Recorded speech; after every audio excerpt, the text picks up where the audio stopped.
ಎಲ್ರಿಗೂ ನಮಸ್ಕಾರ. ಹೇಗಿದ್ದೀರಾ? ಎಲ್ಲರೂ ಚೆನ್ನಾಗಿದ್ದೀರಾ ಅಂತ ಅನ್ಕೋತೀನಿ. ಎಲ್ಲ ನನ್ನ ಪ್ರೀತಿಯ ಶ್ರೀ ಗುರು ರಾಘವೇಂದ್ರ ಸ್ವಾಮೀಜಿಗಳ ಭಕ್ತಾದಿಗಳ ಕುಟುಂಬಕ್ಕೆ ನಿಮ್ಮ ಪ್ರೀತಿಯ ಮಹಿ ಮೋಟಿವೇಶನ್ ಯೂಟ್ಯೂಬ್ ಚಾನಲ್ಗೆ ಸ್ವಾಗತ. ನೋಡಿ, ತುಂಬಾ ಜನಗಳು ಕಮೆಂಟ್ಸ್ ಅಲ್ಲಿ ಕೇಳ್ತಾ ಇದ್ರಿ, ತುಂಬಾ ದಿನಗಳಿಂದ ಕೇಳ್ತಾ ಇದ್ರಿ, ವಿಡಿಯೋ ಅಪ್ಲೋಡ್ ಮಾಡೋದು ತಡ ಆಯಿತು. ತುಂಬಾ ಜನಗಳು ಕೇಳುವಂತ ಒಂದು ಪ್ರಶ್ನೆ ಏನಂತ ಅಂದ್ರೆ, ನಾಮಲೇಖನ ಬಗ್ಗೆ ಒಂದು ವಿಡಿಯೋ ಅಪ್ಲೋಡ್ ಮಾಡಿ. ನಾವು ರಾಯರಿಗೆ ನಾಮಲೇಖನ ಸೇವೆಯನ್ನು ಮಾಡ್ತೀವಲ್ಲ, ಅದ್ರ ಬಗ್ಗೆ ಸಂಪೂರ್ಣ ಮಾಹಿತಿ ಇದೊಂದು ವಿಡಿಯೋ ಅಪ್ಲೋಡ್ ಮಾಡಿ ಅಂತ ತುಂಬಾ ದಿನಗಳಿಂದ ಕೇಳ್ತಾ ಇದ್ರಿ. ಕ್ಷಮೆ ಇರಲಿ, ತಡ ಆಯಿತು ವಿಡಿಯೋ ಅಪ್ಲೋಡ್ ಮಾಡೋದು.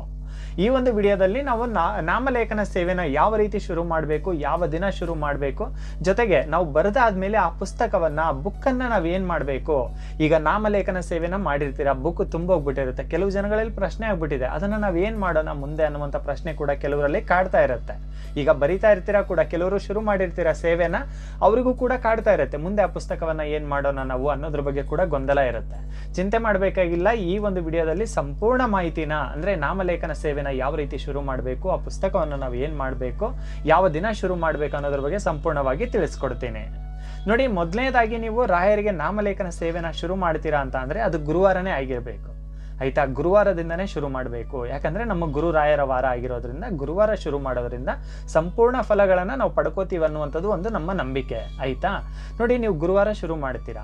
ಇನ್ನು ಕೆಲವರಲ್ಲಿ ಇರುವಂಥ ಗೊಂದಲ ಏನಂತ ಅಂದ್ರೆ, ನಾವು ಯೂಟ್ಯೂಬಲ್ಲೇ ನಾವು ಆರ್ಡರ್ ಮಾಡಿ ತರಿಸ್ಬೇಕಾ, ಪುಸ್ತಕವನ್ನ ಎಲ್ಲಿಂದ ತಗೋಬೇಕು, ನಾವು ರಾಯರ ನಾಮಲೇಖವನ್ನ ಬರಿಬೇಕಂತ ಇರ್ತೀವಿ, ನಾಮಲೇಖನವನ್ನ ನಾವು ಎಲ್ಲಿಂದ ತಗೋಬೇಕು ಪುಸ್ತಕವನ್ನ ಅಂತ ಇರುತ್ತೆ. ನೋಡಿ, ನೀವು ಯಾವ ರೀತಿಯಾದರೂ ತರಿಸ್ಕೋಬಹುದು. ಯೂಟ್ಯೂಬಲ್ಲೂ ಕೂಡ ಕೆಲವರು ಕಳಿಸ್ಕೊಡ್ತಾರೆ ನಿಮಗೆ, ಆ ರೀತಿಯಾದರೂ ಕೂಡ ನೀವು ತಗೋಬಹುದು.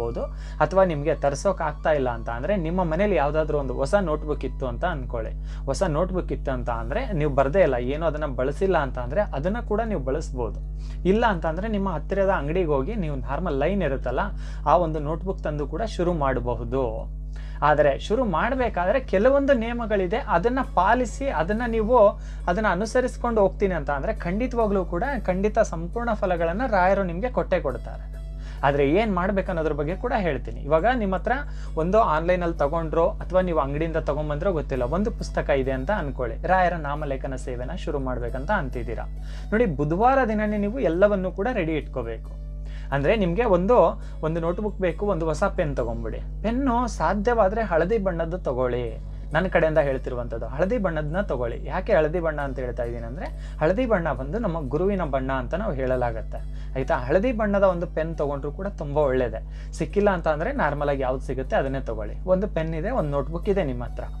ಏನು ಮಾಡಬೇಕಂದ್ರೆ, ಗುರುವಾರ ನಿಮ್ಮ ಮನೆ ಹತ್ರ, ಅಂದರೆ ಬುಧವಾರ ದಿನನೇ ನೀವೆಲ್ಲವನ್ನೂ ಕೂಡ ತಗೋಬೇಕು. ಬುಧವಾರ ದಿನನೇ ನಿಮ್ಮ ಮನೆಗೆ ಹತ್ರ ಯಾವುದಾದ್ರೂ ಕೂಡ ರಾಯರ ಮಠ ಇತ್ತು ಅಂದರೆ, ರಾಯರ ಮಠಕ್ಕೆ ಆ ನೋಟ್ಬುಕ್ಕು ಮತ್ತು ಪೆನ್ನನ್ನು ತೊಗೊಂಡೋಗ್ಬೇಕು.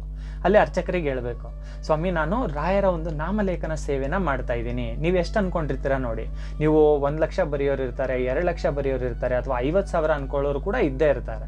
ನೀವು ಎಷ್ಟು ಅನ್ಕೊಂಡಿದ್ದೀರಾ, ಅಥವಾ 10,000 ಅನ್ಕೊಂಡಿದ್ದೀರಾ, ಎಷ್ಟು ಅನ್ಕೊಂಡಿದ್ದೀರಾ ಅದನ್ನ ಅವ್ರ ಹತ್ರ ಹೇಳಬೇಕು. ಸ್ವಾಮಿ ನಾನು ಇಷ್ಟು ರಾಯರ ನಾಮಲೇಖನ ಸೇವೆ ಮಾಡ್ಬೇಕಂತ ಇದ್ದೀನಿ ಅರ್ಚಕರೇ, ನನಗೆ ಪೂಜೆ ಮಾಡಿಕೊಡಿ ಅಂತ ಪೆನ್ನು ಮತ್ತು ನೋಟ್ಬುಕ್ನ ಅವ್ರ ಹತ್ರ ಕೊಡಬೇಕು.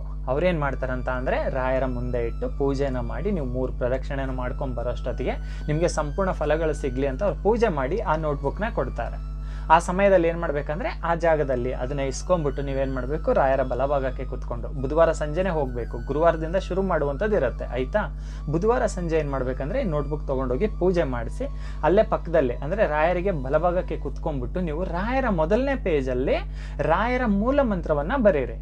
ಪೂಜ್ಯಾಯ ರಾಘವೇಂದ್ರಾಯ ಸತ್ಯ ಧರ್ಮರತಾಯ ಚ ಭಜತಾಂ ಕಲ್ಪವೃಕ್ಷಾಯ ನಮತಾಂ ಕಾಮಧೇನುವೆ ಅಂತ ಮೊದಲನೇ ಪೇಜಲ್ಲಿ ರಾಯರ ಮೂಲ ಮಂತ್ರವನ್ನು ಬರೆದುಬಿಟ್ಟು ರಾಯರಲ್ಲಿ ಕೇಳ್ಕೋಬೇಕು. ಸ್ವಾಮಿ, ಈ ಒಂದು ಕಾರಣಕ್ಕೆ ನಾನು ಸೇವೆನ ಶುರು ಮಾಡ್ತಾ ಇದ್ದೀನಿ.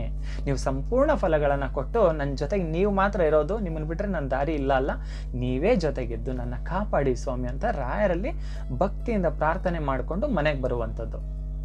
ಮನೆಗೆ ಬಂದು ಆ ಪುಸ್ತಕವನ್ನು ಏನು ಮಾಡಬೇಕಂದ್ರೆ, ದೇವ್ರ ಮನೆಯಲ್ಲಿಟ್ಟು ನೀವೇನು ಗುರುವಾರ ಪೂಜೆನ ಮಾಡ್ತಿರಲ್ಲ, ಸಾಧ್ಯವಾದರೆ ಮೊದಲನೇ ಪೂಜೆ ಬ್ರಾಹ್ಮಿ ಮುಹೂರ್ತದಲ್ಲಿ ಮಾಡಿ. ಆಗಿಲ್ಲ ಅಂತ ಅಂದರೆ 8:30 ಒಳಗೆ, ಬೆಳಗ್ಗೆ 8:30 ಒಳಗೆ ನೀವು ಪೂಜೆ ಸೇವೆನ ಮಾಡಿರಬೇಕಾಗತ್ತೆ. ಯಾವ ರೀತಿ? ಬೆಳಗ್ಗೆ ಎದ್ದೇಳ್ತೀರಾ, ಮನೆಯನ್ನೆಲ್ಲ ಒರೆಸ್ಕೋತೀರಾ, ರಾಯರಿಗೆ ಗಂಧವನ್ನು ಹಚ್ತೀರಾ, ಮನೆ ದೇವರಿಗೆ ದೀಪವನ್ನು ಹಚ್ತೀರಾ, ರಾಯರಿಗೆ ಸಪ್ರೇಟಾಗಿ ದೀಪವನ್ನು ಹಚ್ಚಿ ರಾಯರ ಮುಂದೆ ಬುಕ್ ಇಟ್ಟಿರ್ತೀರಲ್ವ, ರಾಯರಲ್ಲಿ ಕೇಳ್ಕೋಬೇಕು, ಈ ಒಂದು ಸೇವೆನ ಶುರು ಮಾಡ್ತಾ ಇದ್ದೀನಿ. ಮಠದಲ್ಲಿ ಏನು ಕೇಳ್ಕೊಂಡಿರ್ತಿರಲ್ಲ ಅದನ್ನೇ ಕೇಳ್ಕೊಂಡು ರಾಯರಲ್ಲೇ ಕೇಳ್ಕೋಬೇಕು. ಸ್ವಾಮಿ, ಈ ಸೇವೆನ ಶುರು ಮಾಡ್ತಾ ಇದ್ದೀನಿ, ನಾಮಲೇಖನ ಸೇವೆನ ಶುರು ಮಾಡ್ತಾ ಇದ್ದೀನಿ, ಸಂಪೂರ್ಣ ಫಲಗಳನ್ನು ಕೊಡಿ ಅಂತ ರಾಯರಲ್ಲಿ ಕೇಳ್ಕೊಂಡು ನೀವು ಬರೆಯೋಕೆ ಶುರು ಮಾಡುವಂಥದ್ದು. ನಿಮಗೆ ಎಷ್ಟಾಗುತ್ತೋ ಅಷ್ಟು. ಕೆಲವರು 101 ಬರೆಯೋರು ಇದ್ದೀರಾ, 501 ಬರೆಯೋರು ಇದ್ದೀರಾ, 1001 ಬರೆಯೋರು ಇದ್ದೀರಾ, ಕೆಲವರು 5001 ಬರೆಯೋರು ಇದ್ದೀರಾ, 10,001 ಕೂಡ ಬರೆಯೋರು ಇದ್ದೀರಾ. ನಿಮಗೆ ಹೆಂಗೆ ಸಮಯ ಇದೆ, ನೀವು ಹೆಂಗೆ ಬರಿಬೇಕಂತ ಅನ್ಕೊಂತಿರ್ತೀರ ಬರಿಬೋದು. ಆಯಿತಾ, ನಿಮ್ಮ ಇಷ್ಟ, ನೀವು ಹೆಂಗೆ ಬರಿತಾ ಇರ್ತೀರಿ. 21, 11 ಕೂಡ ಬರೆಯೋರು ಇದ್ದಾರೆ. ಕೆಲವರಿಗೆ ಸಮಯ ಇರಲ್ಲ, ಕೆಲವರಿಗೆ ಏನಾದರೂ ಅಡೆತಡೆಗಳು ಇದ್ದೇ ಇರುತ್ತೆ, ಹಂಗೂ ಇದ್ದಾರೆ.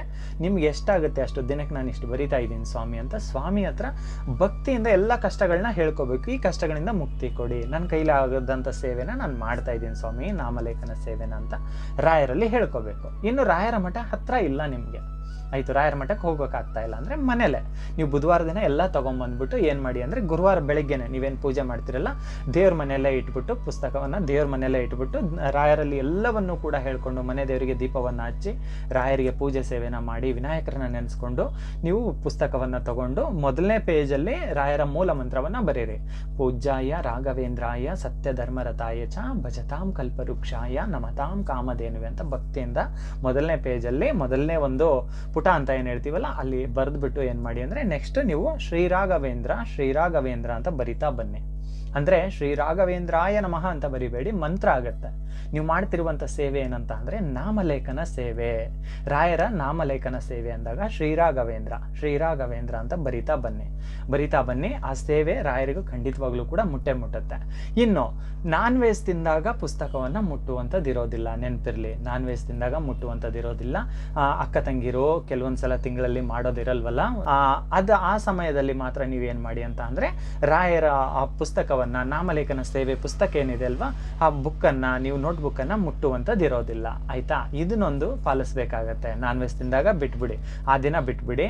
ಇನ್ನು ಆ ಸಮಯದಲ್ಲಿ ಅಕ್ಕ ತಂಗಿರೋ ತಿಂಗಳಲ್ಲಿ ಕೆಲವೊಂದು ದಿನಗಳು ಮಾಡೋದಿರಲ್ವಲ್ಲ, ಆ ಸಮಯದಲ್ಲಿ ಬಿಟ್ಬಿಡಿ. ಆ ಸಮಯ ಬಿಟ್ಟು ಮಿಕ್ಕಿದ ದಿನಗಳಲ್ಲಿ ನೀವು ಬರೀತಾ ಹೋಗ್ಬೋದು. ಇನ್ನೇನೋ ಮನೇಲಿ ಸೂತ್ಕ ಬಂತಂದ್ರೂ ಕೂಡ ಮುಟ್ಬೇಡಿ. ಇನ್ನು ಆ ಪುಸ್ತಕವನ್ನು ದೇವ್ರ ಮನೆಯಲ್ಲೇ ಇಡಿ.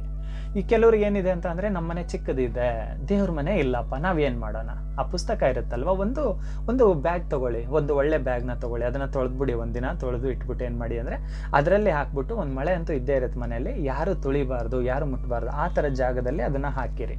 ಆಯಿತಾ, ಇಡಿ, ಕೆಳಗೆ ನೆಲಕ್ಕೆ ಬೀಳೋ ಥರ ಇಡಬೇಡಿ. ಒಂದು ದೇವ್ರ ಮನೇಲಿ ಇಡಿ, ಇಲ್ಲಾಂದರೆ ಒಂದು ಕವರಲ್ಲಿ ಹಾಕಿ ಮೇಲ್ಗಡೆ ಹಾಕ್ಬಿಡಿ. ಆಯಿತಾ, ಅದು ಒಂದು. ಇನ್ನೇನು ಮಾಡಬೇಕಂತ ಅಂದರೆ, ನಾಮಲೇಖನ ಬರೆಯೋದು ಮುಗಿತಪ್ಪ, ಆ ಪುಸ್ತಕವನ್ನು ಏನು ಮಾಡಬೇಕು? ತುಂಬ ಜನಗಳ ಗೊಂದಲ ಇದು. ನಾನೊಂದು ಮಾತನ್ನು ಹೇಳ್ತೀನಿ, ನೀವು ಮಾಡಿದ್ದೀರಾ, ಪ್ರೀತಿಯಿಂದ ರಾಯರನ್ನ ನೀವು ಬರಮಾಡ್ಕೊಂಡಿದ್ದೀರಾ, ನೀವು ಸೇವೆ ಮಾಡಿ ರಾಯರನ್ನ ಭಕ್ತಿಯಿಂದ ನೀವು ಒಲಿಸ್ಕೊಂಡಿದ್ದೀರಾ, ಅನುಗ್ರಹವನ್ನು ಪಡ್ಕೊಂಡಿದ್ದೀರಾ, ಆಶೀರ್ವಾದವನ್ನು ಪಡ್ಕೊಂಡಿದ್ದೀರಾ ಅಂತ ಅಂದರೆ ರಾಯರದು ಆ ಪುಸ್ತಕ ನಿಮ್ಮದೇ. ಆಯಿತಾ, ನೀವೇ ಕಾಪಾಡ್ಕೋಬೇಕು, ನೀವೇ ನಿಮ್ಮ ಹತ್ರನೇ ಇಟ್ಕೋಬೇಕು, ಎಲ್ಲೂ ಕೊಡುವಂಥದ್ದು ಇರೋದಿಲ್ಲ. ನೀವೇ ಅದನ್ನು ರಾಯರ ಫೋಟೋವನ್ನು ಹೆಂಗಿಟ್ಟು ಪೂಜೆ ಮಾಡ್ತೀರೋ ಅದೇ ರೀತಿ ಪೂಜಿಸ್ತಾ ಬನ್ನಿ, ಖಂಡಿತ ಒಳ್ಳೆಯದಾಗುತ್ತೆ.